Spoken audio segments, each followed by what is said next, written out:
Cody in the morning. WSM. This is Coffee, Country, and Cody. Well, here we sit in the big middle of Mr. Acuff's living room. Yeah, the Acuff House, Simply Superior Studio. It sits on the historic Grand Ole Opry Plaza, where all year long we're celebrating Opry 100. WSM in October, the Opry in November, officially. We'd love for you to come be a part of it. Opry 100 shows ongoing, Opry100.com for more.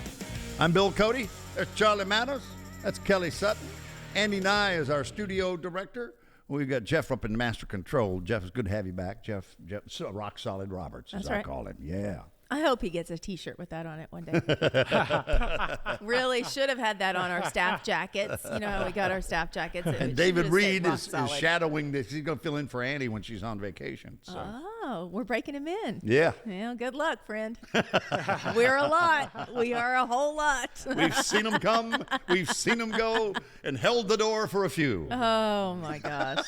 Speaking of coming and going, y'all, Bonnaroo getting canceled. Did you see the people trying to get out of that mess? Both our nephews were down there. One, Davis, got there Thursday, so he got to see Luke Combs and Miranda. Okay. But our nephew Drew literally got there at like 3 in the afternoon or 4 in the afternoon on Friday, and they canceled it about 6 o'clock. So I think he ate a hamburger and saw no music, and then had to scramble to get the ride back, who literally had dropped him off and just gotten back to Nashville. I mean, I don't know if some of those people are still stuck down in Manchester, because it was a soggy mess. They were pushing. You saw where it was like a river, right? Out. Yeah. Like Centeroo was like a river. It was crazy. We have video of that, so stay tuned. Sad for all the people that spent money and time. But it was cool because a lot of the artists were like posting, hey, come to this location. We're going to do a set. You know, Grace Bowers, she was like, we're putting something together, so come meet me and I'll play. Or it was just a mess. I have this recurring thought of Austin Tolliver, who was with us last week, and his legendary NFL father, who's now on the senior pro golf tournament circuit, saying no matter what I do in my career, all I ever hear is, well, you're no Luke Combs. That's right. That's right. Poor thing. And he said, once in a while he'll change it up. You're no George Strait. Well, that is true. Got to give him something to root for. Get him a little bit closer. Tough. Coming up, entertainment headlines, more on Bonnaroo being canceled. CBS this morning interviewing our friend Ashley Gorley, who's now in the Songwriters Hall of Fame. And we have a new country music baby. Lauren Elena's little bundle of joy is here. We've got pictures. Stay tuned. Got the new car smell. I mean, that's how new this baby is. So sweet. Yeah. From WSM Radio, this is Coffee, Country, and Cody. Always excited to see his smiling face, and he just walked in and sat down for the first time. So you can't say that anymore. That's right. In Mr. Acuff's living room, somebody that you would have a long-time connection to back to your early days at the Grand Ole Opry playing banjo. Daniel Grindstaff is here. Yes. Good to be here. And you started at the Opry when? It would have been my first show. Well, actually, the first time I played with Jim and Jesse McReynolds was at the Ryman for the Bluegrass Nights. Would have been July of 2001, I think. Okay. So, yeah, 2001. So who did you work for first? Jim and Jesse McReynolds was the first. Yeah, it was the last half of my senior year in high school. I went to work with them, and man, they were wonderful. That's where I learned. You know, that's where I learned so much of what got me started, and I went on to play a lot with the Osborne brothers, and through a couple of years after Jim had passed, and Sonny hurt his shoulder. And then I went to work with Marty Rabin. The last few years I played full-time and into doing my own thing. So you know, Jesse was such an interesting guy. I love talking to him because and it's interesting that your new single is a cover of a Tom Petty song. Oh, yeah. But I love that late in his career, Jesse, you know, embraced like the Grateful Dead and Robert Hunter, and like he had such an eclectic taste. I love that about him. Yeah, he was a follower of music in general. Yeah. He never quit creating music. Matter of fact, I played one of his last road shows that he did that was at Rhythm and Roots in Bristol, and he was still writing songs. Mm-hmm. So I learned so much of him to be an avid music listener, not just bluegrass or you know, but he listened to all kinds of music. Very, very studied, and is always thinking about arrangements and instrumentals, and very, very interesting guy for sure. Thankful to have been around those guys. How did they find you? Like, if you're in high school, was it just a high school talent show? They wanted, that's our guy. I guess I was in the one in the crowd jumping up and down saying, pick me, you know.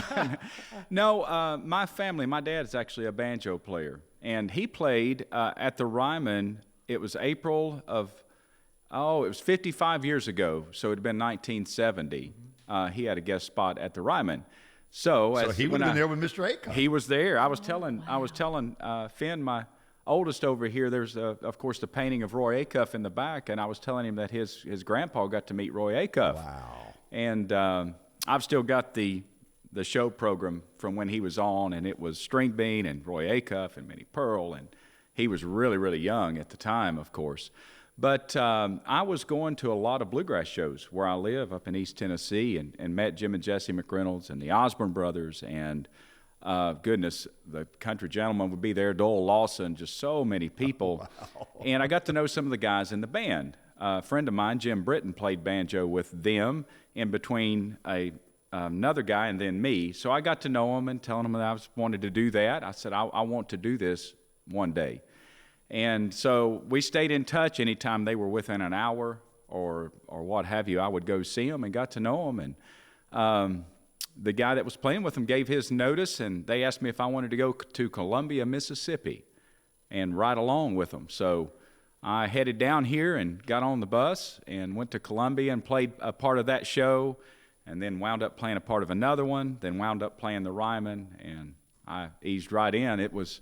what size of boots do you wear? Because the whole band wore, they had their uniform. Got to dress the band. So when I got the clothes, I figured I was in. And I got the shirts and the ties and the jackets, and it was on from there. And did you discuss money up front? No, I wasn't worried about it. I just wanted to be there, Yeah. No, I was still doing it for free. I was. There are many bluegrassers right now who would like your phone number. Yeah. Well, no,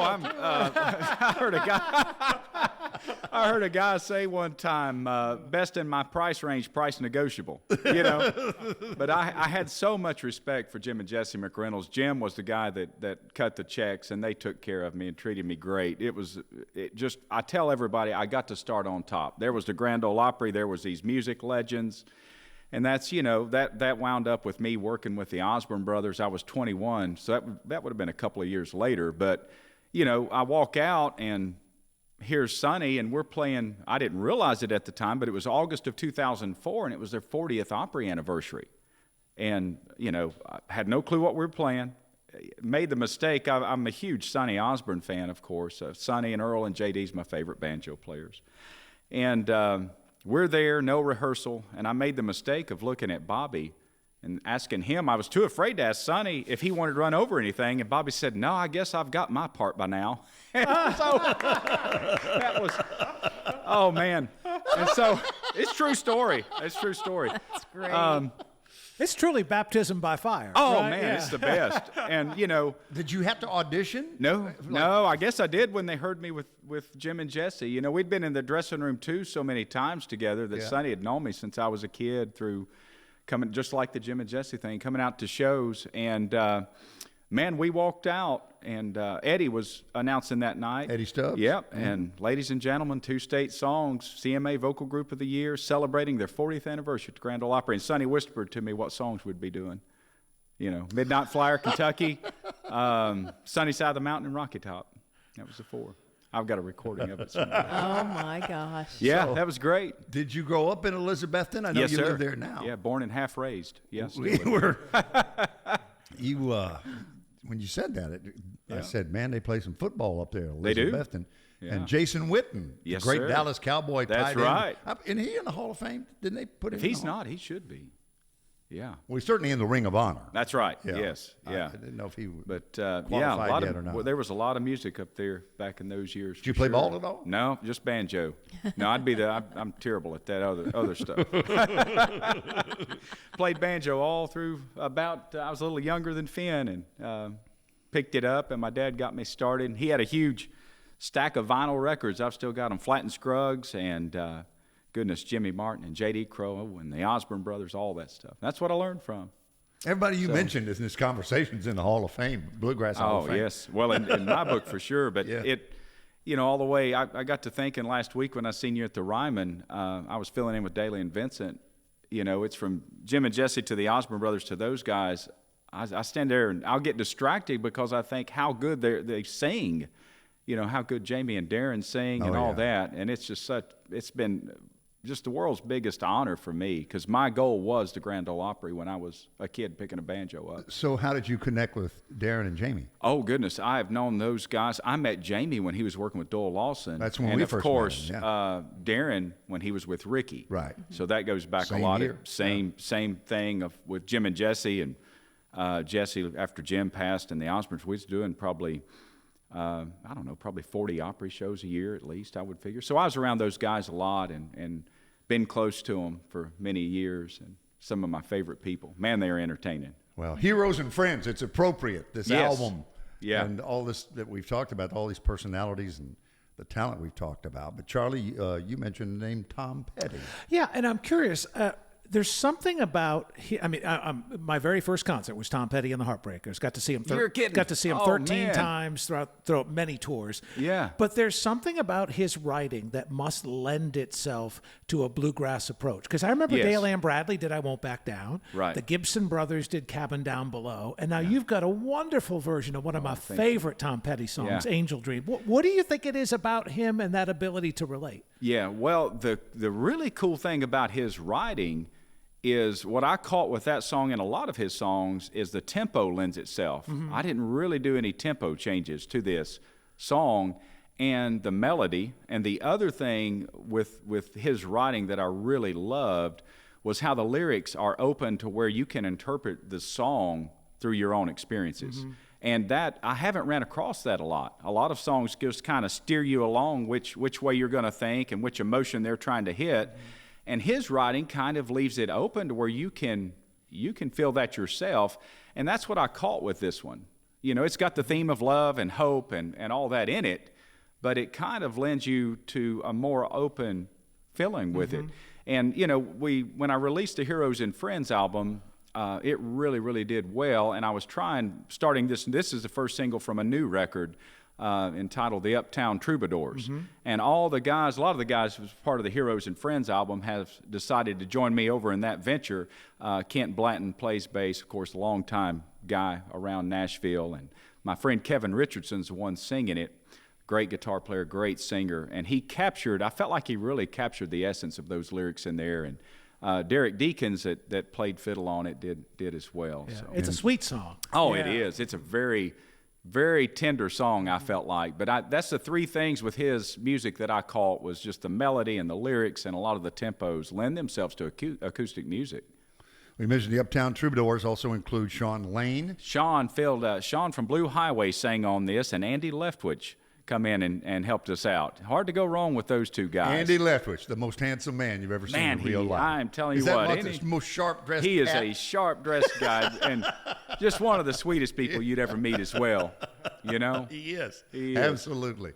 This is Coffee, Country, and Cody. Daniel Grindstaff and the Uptown Troubadours. Coffee, Country, and Cody. Daniel Grindstaff is here. We just heard him from a new album.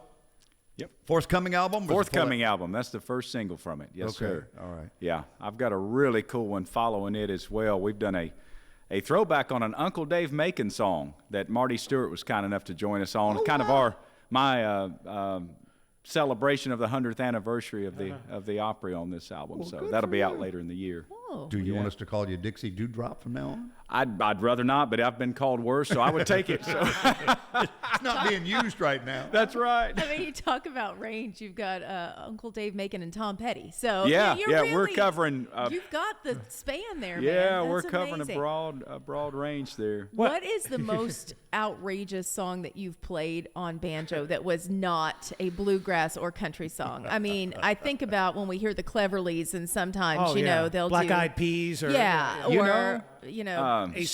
Shawty Got Low, and they're over there playing it. So is there a song that you played on banjo you're like, that was really fun?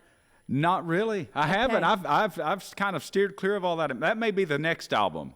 I'll get into fun, just for dreaded fun. songs for the banjo, Volume 1. I think it should just be all like metal songs. Yeah, If you heavy could metal do some banjo. Heavy metal banjo. Yeah, they are heavy, you know. It's so get wide it. open. Yeah. That lane is wide open, Daniel. No one's done that. I'm just Well, saying. should I go to do that, I'll give you credit Okay, somewhere let in me the know. liner notes. Let me know. And I the would fine like it. print will be there. So, Perfect. what are a couple of your favorite banjo player jokes? You know, Bill, I'm offended Goodness. by them personally. thank you, Charlie. Because there's a ton of them out there from banjo. There is there's a bunch. Yeah. There's a bunch. What do you throw a drowning banjo player, Kelly? What? His An other anchor? banjo. There's another banjo, an anchor. So terrible. That is terrible. How well do you know Mike Snyder? You know, I was around Mike a bunch through the early years, but I haven't seen him in a while. Yeah. You know, he's I haven't had some seen health him. issues. Yeah, I've heard that. And his wife Yeah. passed away Yes. very Yeah. unexpectedly. Mike's hilarious, though. Oh, my goodness. I have not seen him in several years, but used to see him a bunch in the early days for sure. I fear from time to time I have this dread come over me because he and I did about 50 Purity commercials. Oh, wow. And the outtakes from those. That's something we need to start looking I for. told the police, I said, these can never see the light of day, knowing good and well someday it'll be on the yeah, internet. you know they're around somewhere. Somebody's laying for me. Yeah. That's Yeah. it. So did you Yeah. ever play that old Grandpa Jones, Mike Snyder claw hammer style? Never did or- learn that. No. Is there an Always art loved to it. that? Is it very oh, different sure. from? Is yeah. Yeah. I've got some friends that can do that. My buddy Josiah Tyree that works with Cody Norris is a great claw hammer player. Mm-hmm. And but he can play the of course Scruggs style as well. Yeah, there is an art to it. What was Strings style? I'm trying to remember. Did he finger I think pick it or was did- like he kind of played a two finger style of a claw hammer. Mm-hmm. Yeah. Yeah. So And Uncle interesting. Dave Macon, of course, was kind of a claw hammer player as well. Yeah. How about Bela Fleck? Have you spent time with him? I've been around him, but I haven't spent time. Man, he is a genius. What a banjo player. I mean, it's He unbelievable. hears things the rest you of talk us don't about a hear. guy that can play all these different songs on banjo. He gets way over in the classical lane, you know, and all that. But a very, very, very studied musician for sure. You know, at least with a guy like Uncle Dave, he looked happy. Uncle Jimmy Thompson on the fiddle never looked happy. You can't find Yeah. a photo of Uncle Jimmy Thompson Maybe he's- smiling. You can't yeah. find one of Uncle Dave not smiling. you Yeah, know? one of them might have found the Purity outtakes from Bill or something. And we'll have to figure out which one. I The tell one that Charlie- was happy and the one that wasn't. Who found them, you know? I tell Charlie about Uncle Jimmy Thompson. I said, hey, he fought in a Civil War. You wouldn't be happy either. Yeah, he was at Gettysburg, Charlie. He didn't. Man, guy was tired, you know. Well, and that was like when the picture you couldn't move, right? Because they still had the thing with the powder. Oh, right, yeah, so this he's was not, probably, Yeah. it's not an action shot. But You can't smile because you can't move for 12 Yeah, minutes or man whatever. was firing Civil War cannons, and then he was playing fiddle 30 minutes later. So. Well, set me up on Heroes and Friends. Let's go back to that Yes, sir. album. And last time you were with us, as a matter of fact, and I Yeah. made this a pick of the week. Yeah, thank you. Donnie Parton joined Yes. you and the great Paul Brewster Yeah. of Ricky Skaggs and Kentucky Thunder fame. Yes. On Forever Young. Yes, And yeah. I made it a pick of the week, and Yeah. we all got excited about it, and it stayed at number one for at least a month, didn't it? It did. That song, man, I'd wanted to record that song for years. Again, it's one of those with just the melody and the lyrics, and I wanted to record it for my boys. And I'd approached Paul about it several years before we recorded it and asked him if he'd like to. I was putting it into works and didn't even mention the song title to him. He's like, yeah, let me know. And so Paul came in to sing that, and the take on the record was his second time singing through the song. That was the one we kept.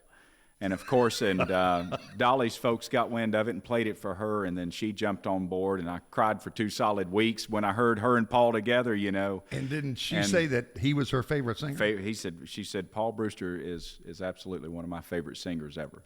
So, Boy, and he's one of mine, Heady and so compliment. many other, To many see other him folks. over there work that magic, doing that high tenor harmony It is on top of Ricky. Man, it was unbelievable. I'm telling you. Yeah. But that song got out there, and it was one of those once-in-a-lifetime things for me. It really was. And it went to number one, I think it was October of that year it released. And you guys, you made it your pick of the week, which was huge. And then when it went back to number one, the following April. And so the album was number 1 this past March. So it's had a good, a good run for sure. But that was absolutely one of those things that the Lord had to work out because I couldn't. I was just along for the ride, and it was an honor to put all the pieces together and produce that song. You get to sing a little harmony part with Paul and Dolly. So it's been one of my favorite things. Listen, sure. just for the future reference, just to quote a former guest on Coffee, Country, and Cody. Bill, I don't mean to correct you. All my songs go to number 1. That's a verbatim quote, by the way. Are you serious? Yes. Also, we don't You're not fact tell check. us. I don't mean to correct you, but all of them number 1. We don't fact check anything. That's not the case because I released. Yeah. It wouldn't I be, hope they do. It wouldn't be funny if it wasn't true. Had they seen the Purity outtakes? Well, here we go with Forever Young, Bob Dylan originally, 1988, a monster hit for Rod Stewart. You said you're going to see Rod, right? Yes. Oh, good for Yeah, you. Good yeah. for you. Sometime this summer. Forever Young, Daniel Grindstaff. Opry 100 is on.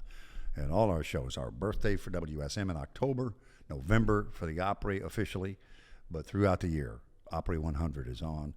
And just show after show after show after show, and love for you to come be a part of one. And especially when she brings that new baby to us. We would love to see the new baby, Things Lauren have changed Elena. since that performance on the stage of the Grand Ole It Opry. has. Yes, she's a new mom. I'm so happy for her. Her husband, Cam, and Lauren Elena welcomed their baby girl. Her name is Benny Doll, and she is a doll. She is so cute. Came in 8:44 a.m. on Wednesday, and she said, I will never be the same. You, your dad, and me, you are to your dad and me absolute perfection. And I can see it in her face. She's Please so be my happy. Valentine. Yes, she has a new track, by the way. Lauren Elena has a new track called Heaven Sent. It was co-written by Hardy, and it is absolutely perfect. It's a good Love baby weekend at the Opry because Maggie Rose and her husband Austin and little Graham, now 2 months old. Graham made his Grand Ole Opry debut over the weekend, too. I'm just What do you saying. think? Very excited. What did you sing? I'm saying bring the babies to me. Rocky Top. Rocky Top. Rocky, yeah, not yeah. Knoxville Girl or Little Girl in Dread. That's No, we're a little more upbeat. We're saving that one for his solo performance later on. Dan and Shay sang our buddy Ashley Gorley into the Songwriters Hall of Fame. This happened last Thursday. It was in New York City. And Ashley appeared on CBS this morning. They were talking about the Songwriters Hall of Fame and what it meant to him. Here's a little snippet from that. Take a listen. You know, I owe all that to God and all those opportunities. But just maybe the variety, the fact that you guys talked about, I'm not a singer, I'm not trying to be an artist, haven't been in a band. I feel like I have a gift to create these songs for everybody else. So there's a lot of variety. My influences are all over the map. So my songs are kind of all over the map, which thankfully is translated into a lot of different artists recording them. That's pretty cool. He is in the Songwriters Hall of Fame. 83 number one songs. He is the most prolific songwriter in the world, period. Any genre, any time frame, no one has come close to 83 number one hits. something he said about not being an artist, not being in a band, Yeah. always being a songwriter.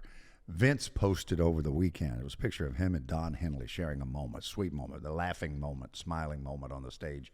And I'm guessing probably at the Sphere. And he said, one of my proudest moments is some media outlet asked Don, why'd you choose the country guy when Glenn Frey passed away? And he said, because he knows how to be in a band. Oh, He said very that was good. a great compliment. Great compliment. Yeah, I mean, when you Because think Vince said he about really it, he didn't care if he was a headliner. He just wanted to be a part of it wanted to somehow. be a part of it. Yeah. That's exactly right. So very, very cool. And congratulations to our friend Ashley Gorley. Well, congratulations to John Crist, who's making his debut tonight on late night television on Jimmy Fallon. He posted this, and I was super tickled. I was kind of going back and forth with his girlfriend, Lydia. She said, he's going to be on Fallon. We're getting on the plane right now. And I'm like, oh, I'm going to talk about it on the radio. So just know we are cheering for you, John. We know tonight is going to be a big, big night for you. And we just want to give a big hug to all of those people who came to town for Bonnaroo and then just got sent home. Now y'all go because home. You have to leave. It was quite the mess. We got one night of Bonnaroo in. We've got some video just to kind of show you. Here's the thing. So many people at Bonnaroo camp. and it flooded. I mean, you're seeing video right now on all of our streaming platforms. It was coming in sideways into this camp. So they were worried about that. The rain was really just torrential, and they decided to cancel days 2, 3, and 4 of the entire event. The cool thing was a lot of the people that were playing found other places to play and invited the Bonnaroovians to come out. And better luck next year, y'all. I've never heard Sorry. that word until now. Bonnaroovians? Bonnaroovians. I love that. Yeah, I love that's that a part so of much. the vernacular. From WSM Radio, this is Coffee, Country, and Cody. Hey, Dan Tyminski's in the house. Live from the Ryman Auditorium, live from Ryman, his latest album, and live from the Assembly Food Hall stage in Roy Acuff's living room. You know Maybe it. that's second to the Ryman. That's where you are on WSM Radio and Circle Country Television. Love to see that smiling face, man. I love having it here with you this morning. And you're at the Ryman tomorrow night. Kelly will be there to kick things off. Yep. And it's Bluegrass Nights 2025. It is Bluegrass Night, and we are excited because, we have just recently done a live record at the Ryman, and this is our first time going back to we're going to celebrate, and there's a bunch of stuff going on. It's the 25th anniversary of Oh Brother, Where Art Thou? So we're going to be doing some stuff off of that. It's just It's been 25 years. I know. I don't like to admit it, too easily. But yeah, the truth is the truth. 25 years, man, and still going strong. That is so cool to think about being on that stage after the album coming out. Is there a memory when you were recording the album, you were like, oh, that just hit me in just the right spot with one of the songs or where you were standing? Oh, no, it was just a blanket of fear. Because you knew it was all being recorded for the live album? Or? Well, yeah, because there was, you're recording for the live album, and just to make sure everything works, there's 2 microphones up. So there's a constant reminder of an extra microphone in case anything goes wrong. So it's always in the back of your head that you want it to be as good as it can be. And once the blanket of fear, was lifted, we had an enormous time. It was Listen, great. that performance of Whiskey Drinking Man, when you tune in the middle of that, let's say, you have no idea that that's not a studio recording. It came out so it came out well. really. You'd really have to get your ankles really in shape for that one, because it's a toe tapper, man. You get you people if you watch them, man, they're limping out of that place after that song, because you can't help but work your ankles tapping to that one. Yeah, and you up on your toes. That's right. Throughout the entire song, because it's high. It's a hopper. Yeah, it's a party song. I mean, that was written. I did that specifically to play at the festivals and to just party with. So you wrote it? I did. I wrote Whiskey Drinking Man. Yeah, there's some truth in it. I don't know if it's a complete biography or anything of me, but I've been known occasionally every week or two I'll have a little tiny sip. Yeah. So A sample. every week or two. Yeah. I'm telling this. No, that's the truth. Honestly, I don't do it a lot, but every couple of weeks, I can't resist. I have it to taste. How about cigars? Now that's good daily. That's that. When I'm awake, I'm smoking. That's if you know me, I'm a cigar guy. Yeah, I've been doing that for too long. Probably. Also, coffee and bread maker. Oh man, now you're talking about all my vices now. Yes, I love to You love roast. to air it for everyone live. I do. Dan. Well, I roast my own coffee because I've gotten really snobby about the coffee. I French drink press? Every type of making you can imagine. I mean, however you like it, I can make it that way at home. Yeah, You I still have a have little. that I have a fancy coffee corner. machine? I have everything. I have a coffee corner that just however you like it. I've got you covered. But the bread making is still huge because when you start making your own bread and you buy the good ingredients and the European flour and the stuff it's hard to buy. So is it different varieties of bread or sourdough? I just make sourdough. Yeah.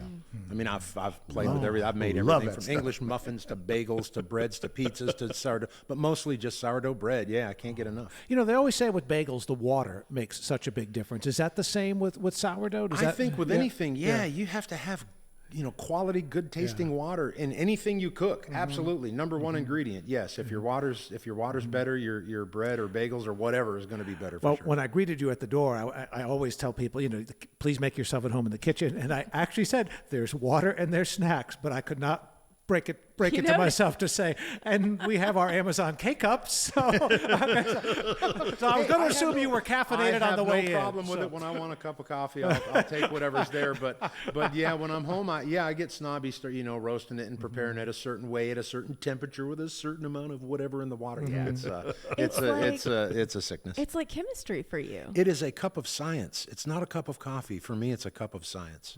Well, and going to bread making too, that is very a chemistry level of is this the perfect here it is, ratio? and I've had people ask me for recipes and the stuff about the bread. I can't really give it. I don't know. It took me a long time to figure out how to do it, and I really don't measure like I should. I just kind of know when it's right. I don't have a timer on it. You just, after you make enough, you know when it's right, when it's ready to go, and you do it. So I've tried to explain it, but honestly, it doesn't. It's different every day. If it's warmer out or if it's humid out, if the weather's different, the bread's different. So you kind of got to get in tune with when it speaks to you. When it's ready to go, you have to be able to read it and respond. Is it Paula Dean? It's either Paula Dean or the Barefoot Contessa. It says measure with your heart.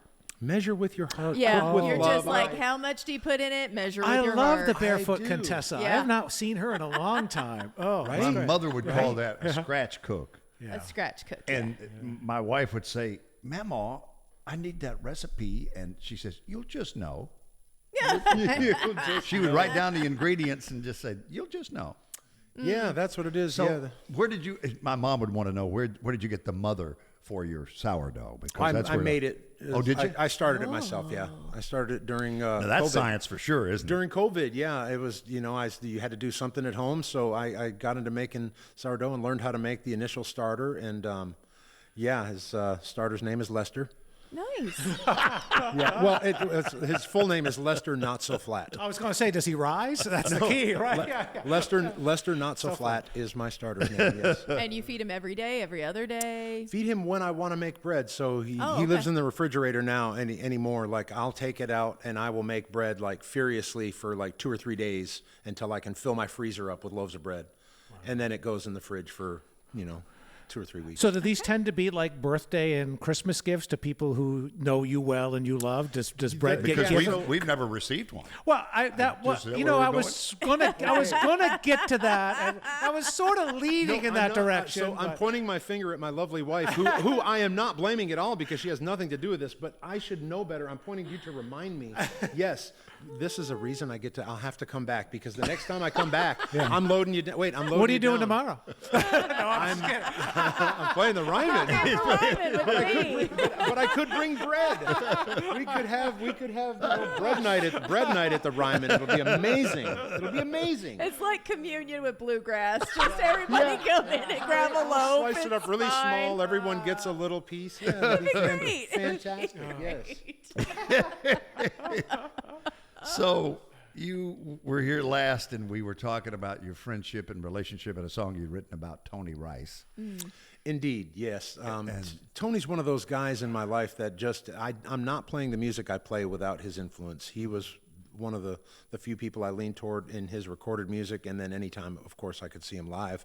But yeah, he made the biggest impression of me by far, and when we lost him, it was a sad time in music's life. And had he been sick? Was it unexpected or? It was unexpected to me. I mean, I knew he was older and he wasn't doing well the past couple of years, so it wasn't completely out of the blue, but it's still not something I was prepared for. And where'd you first meet him? It was a horse barn, a horse stall, or something involved. The first time I saw him was in 1985 at a bluegrass festival, and I remember he was backstage and he was up all night. He was a late nighter. I didn't know this, but I apparently wasn't, and I fell asleep in his presence, and I was so embarrassed because I fell asleep with my head down like this, and I'm pretty sure I was drooling, and it was horrible. No, it was quite a scene, man, and I woke up pretty embarrassed, and then I met him later when I was hanging around Allison Krauss in Union Station.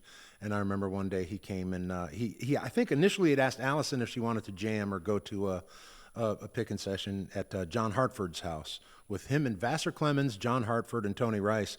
And Allison's in the studio. She says, I'm busy. I can't do it. She goes, but Dan is free if you want to jam. So she throws me in the mix. So Tony came and picked me up in his Lincoln Continental. I'll never forget it, and drove me to John Hartford's house with him and I and Vassar Clemens. It was just the most amazing night, ever. And you talk about the blanket of fear. I mean, I hadn't really met anyone at this time. I was just trying to break into to meeting people in music, and boom, I'm around 3 of the ultra legends, of all time, and it was humbling, and it was amazing, Right then, I knew I was hanging around good people. On the way to becoming one yourself. You stayed awake that night, though. Say again? You stayed awake that night. I stayed awake that night, man. I don't think I slept for a couple nights after that. I rode a high for a couple days because, man, I just experienced the greatness firsthand. Yeah, it was something else. So, Ode to Jimmy is what we're going to feature first this morning. Ode to Jimmy is a fun one. And give us a backstory. So, well, I was writing one day at my house with a buddy, Phil Lamond, and Phil's a great guy, but I know he's written a lot of country stuff. I didn't know he was as much of a bluegrass fan as he was, and we got to talking about Jimmy Martin. And I was a huge fan of Jimmy Martin growing up. And, well, as soon as we started talking about him, he goes, oh, love Jimmy, freeborn man, and I'd like to be 16, if I could be 16 again. And he was named a few songs, and I was like, well, there we go. We need to write a song about Jimmy. And I started poking fun at Jimmy because if you knew Jimmy back in the day, he was a character. He was very colorful, and he was not afraid to entertain. No, if we can, just go look at his headstone. We could put it mildly. Look at his monument, because it's not a headstone. No, and it was there before he was, right? He was prepared, right? Well, anyway, I thought it was just so funny. We were laughing. We were making so much fun. We started to write this what was really just a funny song, kind of poking fun. And then we got kind of toward we were about to finish up, and it was weighing on me that we hadn't really paid, homage to the man, because he was, in his greatness. So I tried to take this song, and we reworked it to make it a combination of we're picking on him a little bit, but we point out that he was the king. So Ode to Jimmy is a song we had a lot of fun with, and it's a little bit of comedy, but it's really me saying, I love the man. And if you didn't know that he was king, it didn't take him long to tell you. He would tell you. Dan Tyminski is here with Ode to Jimmy. From WSM Radio, this is Coffee, Country, and Cody. Bluegrass Nights at the Ryman. Tomorrow night, Kelly Sutton hosts, and Dan Tyminski will kick the thing off for 2025, courtesy of Springer Mountain Farms. He's on the Assembly Food Hall stage this morning. And from Facebook, do not place orders on Cameo for videos with Dan. It has been hacked. Oh, no. Way to go, Kelly. Way to go. I just wanted Okay, a little... there was a message in there said something Kelly. Is it you? Was it you? Tell me the truth. I wanted a little, happy 100th birthday for the Opry, and I thought that'd be the easiest way to get you to do it is through Cameo, but that's all right. No, we have since fixed the problem. That I did. It's a strange thing. Like the technological world, I'm not really good with it, but I feel really I feel this responsibility when someone reaches out and wants that, someone to shout out to their dad or their loved one or whatever, and I can't do it. Man, that weighs on me so hard. So I felt like I needed to put a post out and say, please don't order the Cameos because I can't do them right now. And you know what? I've never had more orders than when I said don't order them. That's when people say, oh, well, let's go ahead and order. So now I've had many that I couldn't fill. I've since fixed the problem, and now that it's up and working fine, there'll never be another order. But yeah, there was a little trouble. I switched phones, and I'm not a techie, man. To get all that stuff working on another device was difficult for old Pop. So it's the 17-layer security, sending you a code, log in. Droid or iPhone? I'm an iPhone guy. Okay. There's a little bit of a hiccup sometimes with those things, but that's all right. You got it worked out. Well, I've had the same phone for I think 6 years or quite a while, and all the apps and everything works, as long as you have that phone. But then when you start another one, you have to know all your passwords, and there's the key right there. All my important passwords I know, but a lot of phone apps and stuff like that, I really didn't, and I didn't remember anything about Cameo, and apparently I signed up with a weird email. Everything was wrong, but the nice folks at Cameo were very responsive, and they did work with me. They were on it, and they helped me get it back and going. So password is Lester's not flat. Lester is not flat anymore. That's the best. Wow. So, Charlie, where did you had the U.S. Open golf scorecard over there? Where did Dan Tyminski finish yesterday? I'll just put it this way. He also was not under par. Okay. I was not under par. I shot 76 yesterday, so that wouldn't have made the cut. But I believe my conditions may have been a tad easier. Slightly easier than they had at Oakmont. Where did you Oakmont play? was crazy. I played at Old Hickory. Okay. Yeah. How many days a week you play? Way back in the day, I played 5-6 days a week. Did you really? I did that for about 10 years. I played a lot of golf. I played every day. I don't do that. I'm lucky if I play once a week or, once every couple of weeks. I get out when I can. I don't have as much free time as I once did, man. We're trying to get out there and burn it up. But, yeah, hopefully I get out at least once a week and try to play a little more golf. I was all bragging, at Old Hickory I shot 76, right? And I talked to my son after that. He called me, Happy Father's Day. I said, what'd you shoot? He said 63. Oh. Whoa. And he plays the big boy tee boxes, way back where I haven't even experienced that part of the golf course. But Sonny Boy's a little better than Pop. Touche, Dad. Happy Father's Day. Yeah, right. It is. Happy Father's Day. I blew you away. So I'll say we've covered golf, cigars, bourbon, bread, and coffee. We have yet to wield out the foosball table. Oh my God! Okay, well, I went to bed playing foosball with this lovely young lady right here, and I play a little bit before I leave the house in the morning too. I have to get a little bit of practice in. Yeah, foosball is my thing. Do you find one on the road? Do you bring one on the road? I do not, and no, I rarely ever find any foosball on the road. I don't look. I mean, I'll tell you, one time in at a show we were playing at a festival in Texas. Mm-hmm. Somewhere I was looking out in the crowd and I saw a guy was trying to get my attention like this, and and I waved and I turned around and then I knew him from somewhere, and all of a sudden it dawned on me it was like one of the elite foosball pros. And I looked and I was like, oh my gosh, that's Justin Moreland. Like it freaked me out, and I got really nervous. Like, I've played music in front of kings and queens and presidents and you name it, and nothing has really bothered me past the point of, the first few minutes on stage. The nerves go away and it's fine. No, I saw a foosball cat out in the audience, and all of a sudden I was trying not to make a mistake and making sure like I look cool, right? And then after the show, sure enough, he brought me to a foosball tournament. He says, they're having to draw your partner. I'll take you. Let's go. And I got to go with one of my heroes and play an event with him. Yeah, which he handily knocked me out of at the end of the night. Yeah, it was big fun. So when I can, I'll play, but no, I don't even look. Dan Tyminski is here on his way to the Ryman to kick off Bluegrass Nights 2025 from Springer Mountain Farms. That's tomorrow night. The 20th, Telluride at the Bluegrass Festival there. And the 27th, Moorhead, Kentucky for the Rudy Fest Bluegrass Festival. Would love all of those. Grab that guitar and play something for us? You think I won't? You'd be wrong. What year is this, Beauty?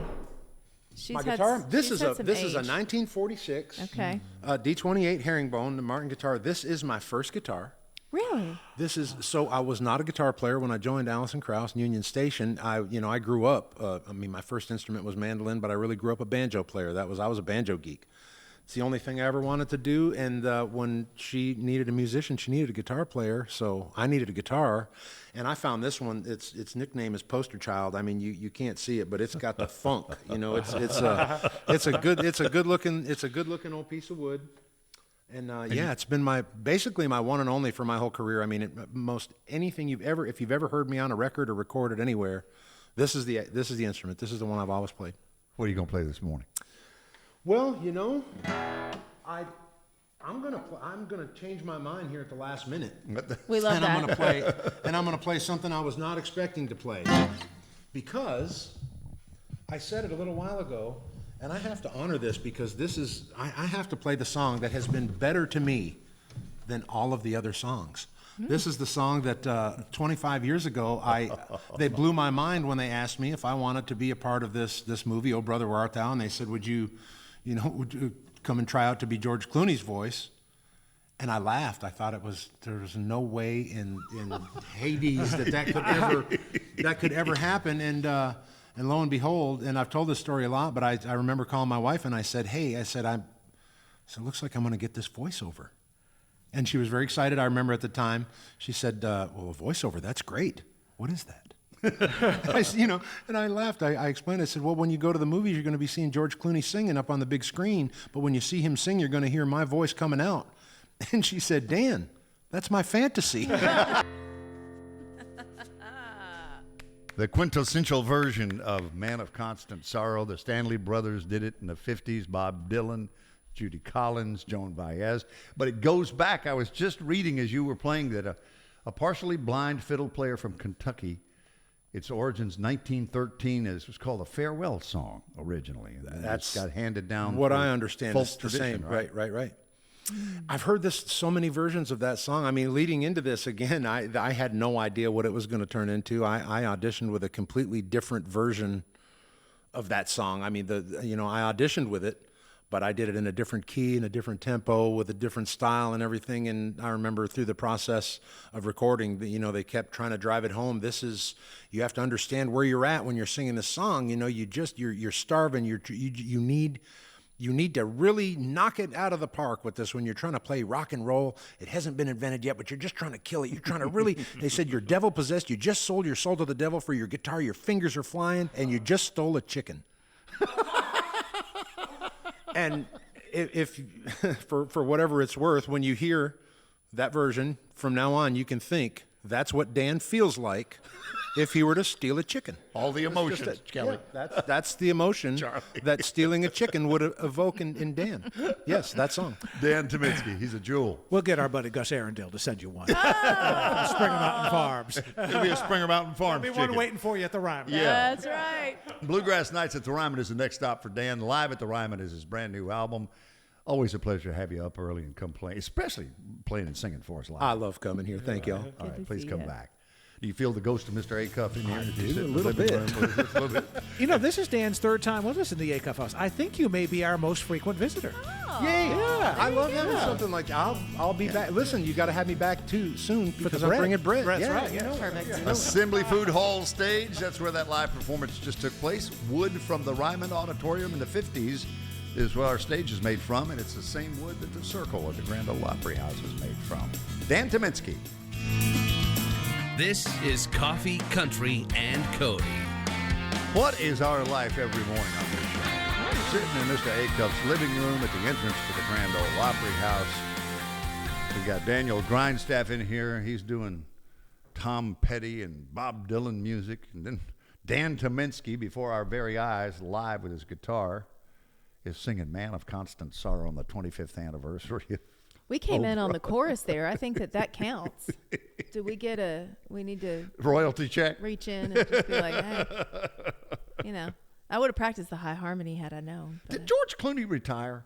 Did I read I that? don't think so. I thought I read he had retired. I mean, he hasn't done anything in forever, but I don't think he's actually said I'm not doing I anything. thought his anymore. wife posted something recently. Well, It popped up on my phone. He's got babies now. They had twins, and she is just a powerhouse. So I think he's just kind of soccer dad for a little bit. Kept man. That's good. That's Yeah. what he needs. Let's talk about our buddy Charles Kelly. I adore him. Yeah, I we know love you him do. so much in Lady A. He's not leaving Lady A. Don't freak out. But he is doing another solo album. His first solo album, still one of my favorite albums. I have it on my playlist when I fly. It is just delightful. Well, the second album is coming, and there is a song that's already crossed over into adult contemporary. It's called Can't Lose You. I mean, how fun is that? He goes, you know what? I just did this because I wanted to put art out and have fun with it. And then my team said, do you want to try AC, adult contemporary? He's like, I don't care, whatever. And now it's working. And he said, I'm just super grateful for what this song has already done. And this album isn't even out yet. It comes out June 25th. It's called Songs for a New Moon. And I dig it. It's got that big, Yeah. full, rich 80s pop sound, Yes. I guess. Yeah. 80s pop, 100%. Yeah, I that's am here for it. what It's it felt Richard like. Marx all day long, and it makes me happy. There's a new Elvis box set that's coming. I did this specifically for you, Charlie Meadows. I wanted to make sure you knew. Already pre-ordered. Already pre-ordered. I should have known you were ahead of the game. ShopElvis.com, Yep. the best place. Garth Brooks has product, too, that I know he's aware you. I'm an Yeah. anthology behind, so Yeah. I apologize. Jump you in can there. remedy that as soon as the show's over. I can remedy it right now. Okay. Yeah. Okay. I don't see you pulling out your card. Garth Brooks. They know my card. This is so cool. It is called Sunset Boulevard, a digital and 5 CD collection. Songs from the Kings recording sessions and rehearsals at RCA's Los Angeles studios between 1970 and 1975. It has 89 rarities on there, over half of them previously unreleased in the U.S. That is going to be very cool. It comes out August, but you can pre-order now. And congratulations to our friend Lauren Elena. Baby girl is here. Last I checked, she was 9 days overdue. May have gone a little bit longer than that. I know Lauren told me, I am ready to have this baby. So Lauren and her husband Cam Arnold welcomed their new daughter, Benny Doll. Beni Doll. She is so cute. She came into the world on Wednesday in Nashville, and it was at 8:44 a.m. She said, I will never be the same. You, to your dad and me, are absolute perfection. That's what she wrote on Instagram. So I already said it, but I will reiterate. Any and all babies can be brought to the Opry and left with me. I will take care of them as I am hosting. I can hold a baby and host the show all at the same time.